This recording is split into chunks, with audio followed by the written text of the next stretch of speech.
Kau pikir kau dapat menyelesaikan segala macam persoalan dengan uang. Kau lupa ketika kau punya uang, tetap saja kau punya banyak masalah. Uang adalah kekuatan, tapi uang bukan segala-galanya.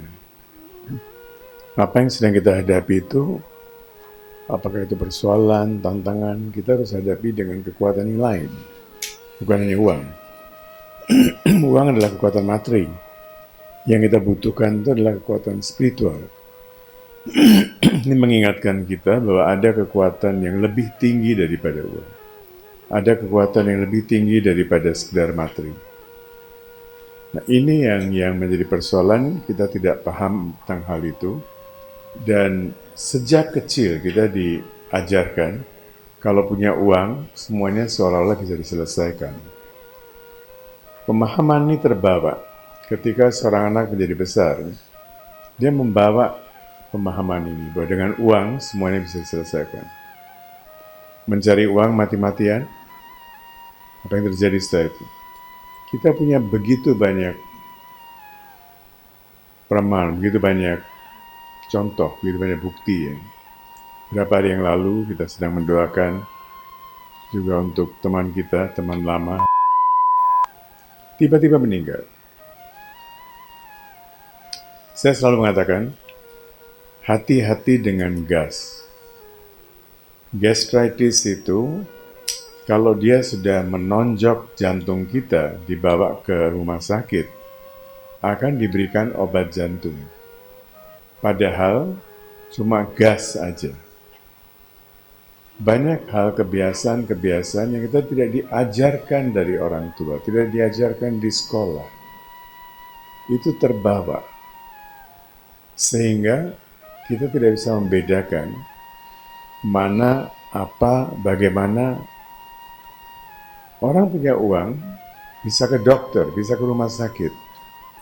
Tapi tanpa kesadaran, dokter ini bukan segala-galanya. Kita pikir, kalau sakit pergi ke dokter sudah selesai urusannya. Tidak. Sembuh itu berarti apa? Kena flu sedikit, pergi ke dokter, minum obat, seumur hidup tidak kena flu lagi. Itu sembuh baru. Apakah bisa demikian? Tidak juga kan? Diberikan vaksin. Kita diberikan vaksin dengan kekuatan tertentu, virusnya lebih ganas lagi. Dan badan kita sudah tidak bisa menyerang balik virus itu, imun sistem kita sudah tidak cukup untuk menyerang virus kembali, kita diberikan lagi vaksin yang lebih tinggi. Dan kita terbawa, dengan vaksin. Pada saat-saat COVID itu kita sering mendengar, saya sudah 3 kali, saya sudah 4 kali, saya sudah 5 kali. Sepertinya itu merupakan satu award, satu reward. Saya sudah melakukan vaksin sekian kali, berarti saya tidak akan kenal lagi. Banyak yang menyembunyikan, tapi sekarang di luar negeri sudah ada class action terhadap institusi, terhadap banyak sekali orang yang meninggal karena tiba-tiba kena kanker paru-paru. Berarti apa? Virus itu menjadi lebih ganas. Dia membiarkan radikal-radikal bebas di sana untuk bergabung, karena di setiap badan itu ada radikal. Mereka bergabung seperti mencari support, ya, dan kemudian menyerang badan kita. Tiba-tiba orang bukan perokok, orang bukan apa, perokok pasif sekarang. Hanya berada di lingkungan di mana orang merokok. Sama seperti sedang merokok. Meminjam buku, saya sudah mengatakan sejak dulu ini. Meminjam buku dari seorang perokok. Di kertas itu, asap rokoknya itu menempel selama 50-an tahun, 60-an tahun. Kawin dengan seorang perokok. Bajunya mau dikasih deterjen macam apapun juga. Di wap dan wefnya di dalam benangnya itu. Bau rokok itu tidak bisa hilang. Bukan cuma baunya, tapi chemicalnya, nikotinnya. Kita anggap kita bisa menyelesaikan, saya sudah berhenti rokok. Tapi apa yang kita lakukan sebelumnya itu konsekuensinya tetap ada. Dan konsekuensi itu pun kita bisa atasi kalau kita paham bahwa uang bukan segala-galanya. Setelah usia tertentu kita semua mengalami penurunan kesehatan. Kalau kita tidak paham hal itu, kita akan bergantung pada obat-obatan, malah lebih parah. So we have to understand, dalam tradisi Cina ada seorang tokoh, Sun Tzu, dia menulis tentang strategi perang. Sebelum kau menyerang musuhmu, kau harus mengenal musuh. Harus mengenal. Bhagavad Gita, sebelum mulai perang, Arjuna mengatakan kepada Krishna, tolong ajak saya ke depan, saya ingin lihat musuh saya ini siapa aja. Saya harus tahu mereka siapa saja. Mereka berkumpul di situ.